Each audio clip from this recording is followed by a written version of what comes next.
What if a movie could make you break into a cold sweat without moving a muscle? In the 1970s, disaster films weren't just entertainment. They were full-blown panic attacks projected on screen. These films trapped audiences in burning towers, crashing planes, and sinking ships, pushing tension to unbearable levels. Buckle up and watch to the end, because these 15 movies will still raise your pulse. The Poseidon Adventure. On New Year's Eve, a luxury cruise liner is upended by a monstrous tidal wave, flipping the massive vessel upside down in one horrifying moment. The Poseidon Adventure wasn't just a survival story, it was a claustrophobic nightmare that tested the audience's nerves. Directed by Ronald Neame, the film thrusts viewers into a haunting race through overturned corridors filled with fire, flooding, and collapsing infrastructure. Every step the survivors take feels like one closer to death. Gene Hackman's desperate preacher, Shelley Winters' heartbreaking final act, and the constant threat of the ship sinking further drag viewers into a suffocating sense of dread. You don't just watch the Poseidon Adventure, you feel trapped in it. What made audiences sweat wasn't just the visuals, but the raw emotional urgency. The film introduced the idea that disaster could come from any direction, that help wasn't always coming, and that not everyone survives. With its blend of physical stunts and emotional trauma, it became a masterclass in suspenseful pacing. The real terror came from realizing how easily ordinary people could be caught in a chain of catastrophe, and how desperate decisions made in panic could cost lives. Earthquake. In Earthquake, a normal day in Los Angeles is shattered, literally, by a catastrophic tremor that rips through the city, reducing skyscrapers to rubble and trapping thousands. Director Mark Robson turned this film into a sensory overload. Featuring sense-around technology that vibrated theater seats during the quake scenes, Earthquake became a full-body experience. Audiences didn't just watch devastation, they physically felt it. Charlton Heston, Ava Gardner, and George Kennedy lead a cast struggling with personal demons and moral dilemmas as they scramble through a city collapsing beneath them. What makes this film so pulse-pounding is its commitment to realism. The ground never stops shaking, aftershocks keep the tension alive, and every escape feels fleeting. It isn't just buildings that fall, families are torn apart, secrets exposed, and lives forever altered. The special effects were groundbreaking, showing massive structural failures in terrifying detail, from bridges snapping to entire neighborhoods sliding into chaos. It wasn't just the destruction that made viewers sweat, it was the tension between action and silence, safety and collapse. The suspense is relentless, and the camera never offers relief. It holds you hostage in the quake's aftermath, daring you to hope someone will survive. Earthquake showed a world gone unstable, and the audience couldn't breathe until the final aftershock. Airport. What begins as a snowstorm inconvenience at a Chicago airport spirals into a high-stakes crisis when a mentally unstable passenger boards a transatlantic flight with a bomb. Airport wasn't just the origin of the aviation disaster genre. It was an exercise in sustained, suffocating dread. The tension climbs steadily as air traffic controllers, pilots, and flight attendants coordinate in chaos to save hundreds of lives, all while maintaining composure under unthinkable pressure. Directed by George Seaton and starring Burt Lancaster, Dean Martin, and Helen Hayes, the film's slow build pays off in a nail-biting climax that had audiences sweating in their seats. It wasn't flashy, but that's what made it work. The anxiety is human. The thought that someone beside you on a plane could quietly carry catastrophe. The confined space, the thin metal hull between life and death, and the desperate scramble to land safely all hit a visceral nerve. Hayes's comic relief only heightened the sense of dread by providing momentary light before the storm returned. This movie proved that suspense didn't need explosions, just believable characters facing unbelievable stress. Airport made viewers fear every bump in the sky, every long silence from the cockpit. It transformed aviation from marvel to menace and started a decade-long obsession with cinematic catastrophe. The Towering Inferno. A glittering San Francisco skyscraper becomes a fiery tomb when a faulty electrical system turns an opening night celebration into an inferno. The Towering Inferno, directed by John Guillermin and Irwin Allen, delivered relentless tension as flames engulfed the world's tallest building floor by floor. Paul Newman and Steve McQueen, two icons in their prime, anchor the chaos as architect and fire chief, battling collapsing stairwells, explosions, and panicked crowds. The fire isn't just a backdrop, it's the villain, merciless and ever-growing. The tension builds not from pace, but from inevitability. You know people will die, but you don't know who or when. As elevators snap, glass shatters, and ceilings cave in, you can feel your pulse race with every gasp from the trapped partygoers. The sweat on the audience wasn't from heat. It was from the horrifying realism of fire's slow and certain crawl. Audiences left theaters shaken, often gripping their seats long after the credits rolled. The film's portrayal of bureaucracy, corporate greed, and arrogance in the face of safety made it more than just a spectacle. It was a warning. The stunning practical effects, Oscar-winning cinematography, and gut-wrenching death scenes made this a landmark in disaster cinema. The Towering Inferno didn't just make you fear fire, it made you imagine what it's like to be inside it. Juggernaut. A luxury liner cruising through the North Atlantic receives a chilling message. 7 bombs have been planted on board, set to detonate if a ransom isn't paid. Juggernaut, directed by Richard Lester, combines the claustrophobia of shipboard confinement with the psychological torment of ticking time. Richard Harris stars as the bomb disposal expert who must parachute aboard the vessel and defuse each explosive while racing against time, and the bomber's cruel ingenuity. What made this thriller uniquely sweat-inducing was its grounding in realism. There's no flashy editing, no slow-motion heroics, just cold, calculated fear as wires are clipped and decisions must be made. The tension lies in the details, the sweat on Harris's brow, the desperate calm of the crew, and the palpable terror of passengers unaware how close they are to vaporization. The film is drenched in moral ambiguity. The bomber isn't a cartoon villain, but a voice, calm, articulate, and disturbingly rational. Every scene pushes your anxiety higher. Will Harris cut the right wire? Is this bomb even real? What happens if the last one goes off? Juggernaut made viewers feel as if they were walking on eggshells in a room full of dynamite. It showed that fear doesn't always roar. It whispers, ticking louder with every passing second. And it made audiences sweat simply by forcing them to count along. Avalanche. A pristine ski resort becomes a frozen hell when an avalanche, triggered by reckless development and unstable snowpack, crashes down with biblical fury. Avalanche, directed by Corey Allen and produced by Roger Corman, may not have the blockbuster polish of its peers, but it delivers terror in raw, unrelenting waves. Starring Rock Hudson and Mia Farrow, the film juxtaposes luxury with nature's wrath until the snow starts falling and never seems to stop. What makes Avalanche so gripping is its unpredictability. Just when you think the worst is over, another wall of snow barrels through. It's not one disaster, it's a series of escalating tragedies. Lodges collapse, children go missing, and rescue attempts backfire in the most painful ways imaginable. The tension lies in how unprepared everyone is for the sheer scale of destruction. There's something uniquely terrifying about cold disasters.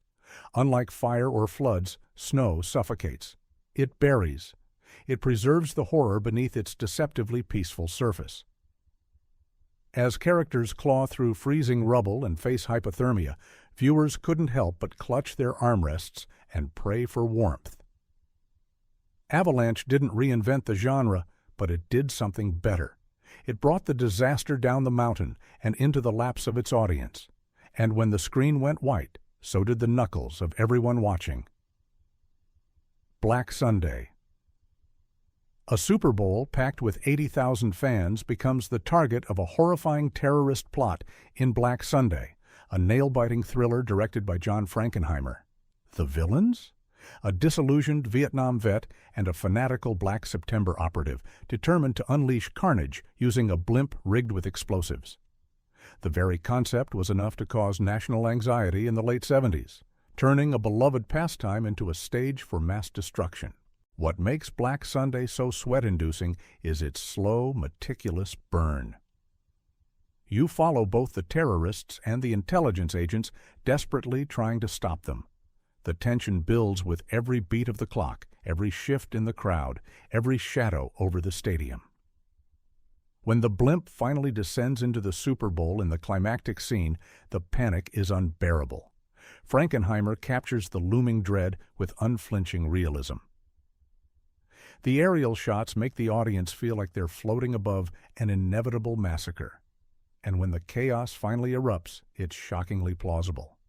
Audiences felt cornered by the film's message that terror could come from within and no place was truly safe. By the end, you weren't just sweating from tension. You were trembling with the realization of how fragile our normalcy is. Black Sunday took the ordinary and turned it into a national nightmare. The Cassandra Crossing, a deadly virus, a quarantine train, and a government cover-up collide in the Cassandra Crossing, a high-stakes thriller that traps its passengers in both physical and moral terror. Directed by George P. Cosmatos, the story begins with a terrorist infected with a biological weapon boarding a packed train bound for Basel. The authorities decide to reroute the train across a decaying bridge known to be structurally unsound, sealing the fate of everyone on board. The film locks viewers into a steel coffin hurtling toward collapse, with no exits and no one willing to stop it. Sophia Loren, Richard Harris, and Burt Lancaster add dramatic weight as passengers begin falling ill and panic spreads like wildfire. The deeper horror lies not in the virus, but in the realization that these lives are being sacrificed for optics and secrecy. What made audiences sweat was the ethical dilemma. How far would a government go to protect its image? The suspense builds from within the train and outside it, as the audience is privy to decisions the passengers are not. As the bridge approaches, tension turns into sheer dread.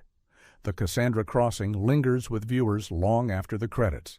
It's not just a disaster film, it's a betrayal in slow motion, and it made audiences across the globe sweat at the terrifying possibility that their own government might choose silence over salvation. Meteor.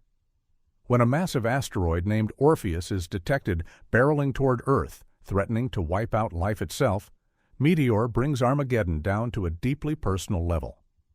Directed by Ronald Neame, this film stars Sean Connery as a defiant scientist and Natalie Wood as a Soviet interpreter racing to unite American and Russian superpowers in a desperate bid to launch nuclear missiles at the space rock. The film's power lies in its chilling plausibility. The governments are skeptical. Time is running out. Political posturing takes center stage while the asteroid moves closer, mile by mile. You can feel the sweat drip as bureaucracy threatens to doom the entire planet. Every conversation is an argument against extinction, and the silence of space becomes a roaring reminder of how small we really are. What gripped the audience wasn't just the threat of impact, but how helpless we would be against it. Scenes of cities collapsing, tidal waves, and flaming debris aren't just effects. They're emotional gut punches. And when the missile countdown begins, the air in the theater thinned with tension. Meteor wasn't just about action, it was about fear, existential fear. That's what made it so deeply unsettling. Audiences didn't just sweat, they left contemplating the cosmos and their place in it. The Hindenburg. We all know how it ends. The Hindenburg explodes in midair. Yet Robert Wise's The Hindenburg finds a way to turn a foregone tragedy into a suspense-filled ride of paranoia, sabotage, and ticking doom. George C. Scott stars as a German officer sent to investigate rumored plots against the Zeppelin's final voyage. As suspicions mount and storm clouds gather, the airship's silence becomes more deafening than any explosion. This isn't a movie about explosions, it's about the slow creep of inevitability. The audience knows what's coming, but the characters don't. That tension between what we know and what they don't creates a cinematic anxiety few films can replicate. The suspense lies in every glance, every cryptic line of dialogue, every flicker of flame near hydrogen tanks. When the disaster finally strikes, it's not just the ship that collapses, it's the weight of suspense crashing down on the viewer. The final explosion is still shocking, rendered with horrifying realism and accompanied by a gut-wrenching scramble for survival. The Hindenburg didn't make audiences sweat because of spectacle. It did so because of dread. The kind of dread that builds slowly, relentlessly, and inevitably. That dreadful knowledge that some tragedies can't be stopped. They can only be witnessed.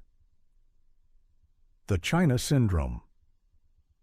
When a reporter stumbles upon a near-nuclear meltdown at a California power plant, the China Syndrome becomes a race against truth, silence, and corporate greed. Directed by James Bridges and starring Jane Fonda, Jack Lemmon, and Michael Douglas, the film hits like a punch to the chest because its fear is so real, so immediate, and so uncomfortably possible. What made audiences sweat wasn't radiation, it was the cover-up. Lemmon's character, an aging technician, watches the evidence of a reactor flaw being erased while his own mental state begins to unravel. Tension erupts not with special effects, but with whispered threats, closed-door meetings, and the terrifying knowledge that disaster could be just one glitch away. The emotional grip tightens as Fonda and Douglas try to expose the truth while being chased, threatened, and gaslit by corporate overlords. The suspense builds to a live television standoff that crackles with raw human fear when Lemmon's trembling voice and panicked eyes reveal just how thin the line is between safety and catastrophe. Released just 12 days before the real-life 3 Mile Island nuclear accident, the China Syndrome felt prophetic. It didn't blow things up, it broke people down. And that's what made it terrifying. The fear was slow, quiet, invisible, and inescapable. The Big Bus. Before disaster parodies became mainstream, The Big Bus served up a hilariously anxious ride that mixed satire with genuine moments of sweaty tension. Directed by James Frawley, this cult classic follows a nuclear-powered, double-decker luxury bus named Cyclops on its maiden voyage from New York to Denver, until sabotage, chaos, and mechanical failure turn the futuristic trip into a rolling catastrophe. At first glance, this seems like a spoof, and it is. But what made audiences sweat was how tightly the parody mirrored real disaster tropes. As absurd as it gets, the suspense still lands. An exiled driver with a dark past, passengers hiding secrets, and a deranged saboteur on board? Classic disaster formula with comedy laced through its anxiety. The bus malfunctions at the worst possible times. The brakes fail on a cliff. Food poisoning strikes the passengers. The nuclear core threatens meltdown. And the characters' ridiculous responses only heighten the tension, because the absurd feels eerily plausible in a world where technology and ambition collide. The Big Bus gave viewers permission to laugh while still squirming in their seats. The stakes are real. The danger, despite the satire, makes you lean forward. And it proves that even comedy can make you sweat, especially when the bomb's still ticking under your seat. Roller Coaster. Thrills become screams of terror in Roller Coaster, a uniquely chilling disaster film where amusement parks become hunting grounds for a calculating madman. Directed by James Goldstone, this film pits George Siegel's safety inspector against a bomber who threatens to destroy rides packed with screaming kids and carefree families unless his ransom is paid. The suspense lies in the contrast between laughter and sudden death, between joy and blood-curdling panic. The film opens with an explosion that kills innocent riders on a coaster, and from there, the stakes only rise. The bomber, played by Timothy Bottoms, is intelligent, anonymous, and always one step ahead. His voice, calm and methodical, haunts every phone call. As Siegel races from park to park trying to prevent more carnage, the sense of dread tightens like a harness. Audiences squirmed in their seats, not just from fear, but from helplessness. They were used to feeling safe on roller coasters, but this movie rewired that trust. The idea that something designed for joy could become an instrument of mass death unsettled everyone. Roller Coaster used Sense-Around to literally shake audiences during the ride scenes.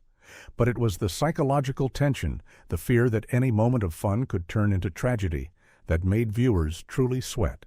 It made paranoia feel like a permanent passenger. Gray, Lady Down. A nuclear submarine lies crippled on the ocean floor after a collision, and a race against time begins to rescue its trapped crew. In Gray Lady Down, directed by David Green, Charlton Heston plays the stoic captain fighting for survival as oxygen runs low, hull pressure rises, and hope vanishes with each ticking second. The darkness of the deep sea becomes the perfect claustrophobic cage. What made this disaster film so unnerving was its realism. There are no monsters, no villains, just physics, time, and limited technology. The crew's slow descent into despair is mirrored by the slow descent of the rescue team above, including a rogue inventor, David Carradine, with an experimental submersible.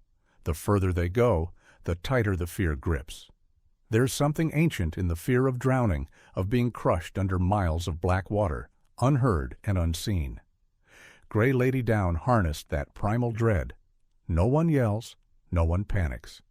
The fear here is quiet, whispers, prayers, final letters. And that quiet makes it all the more harrowing. Audiences sweated not from spectacle, but from suffocation. The air feels thinner with every scene, and the pressure, not just physical but emotional, is unrelenting. Gray Lady Down showed that disaster doesn't need fire or explosions to terrify. Sometimes silence is loudest of all. Beyond the Poseidon Adventure. You thought the nightmare ended when the ship flipped in the Poseidon Adventure? Think again. In Beyond the Poseidon Adventure, Irwin Allen returns with a second helping of underwater terror. Salvagers, played by Michael Caine and Sally Field, venture into the overturned wreck, hoping to recover valuables, only to discover survivors still trapped, and a deadly cargo that could explode at any moment. While not as critically acclaimed as its predecessor, the sequel upped the sweat factor through prolonged tension and toxic surroundings. Fires rage beneath leaking ceilings. Gases hiss from ruptured tanks. Crates marked radioactive slide through flooded hallways as water rises and bodies vanish.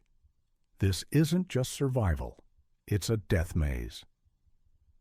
What made audiences clutch their armrests was the sense of déjà vu, knowing the danger, screaming at the screen, and watching the characters make risky decisions anyway. The Poseidon isn't a setting. It's a haunted labyrinth. The deeper they go, the more madness they uncover. The film capitalized on the first movie's trauma and added new layers of paranoia, betrayal, and human greed. Not everyone is there to help. Not everyone wants to get out. And as flames meet water and greed meets gravity, you feel the dread wrap around you like a sinking rope. Beyond the Poseidon Adventure proved that lightning, or disaster, could strike twice. And it made sure you'd never look at a rescue mission the same way again. From burning towers to silent depths, these 70s disaster movies didn't just thrill. They tortured our nerves. They made us sweat, panic, and sit in stunned silence. And decades later, their terror still lingers. So, next time you watch, maybe keep a towel nearby. You're going to need it.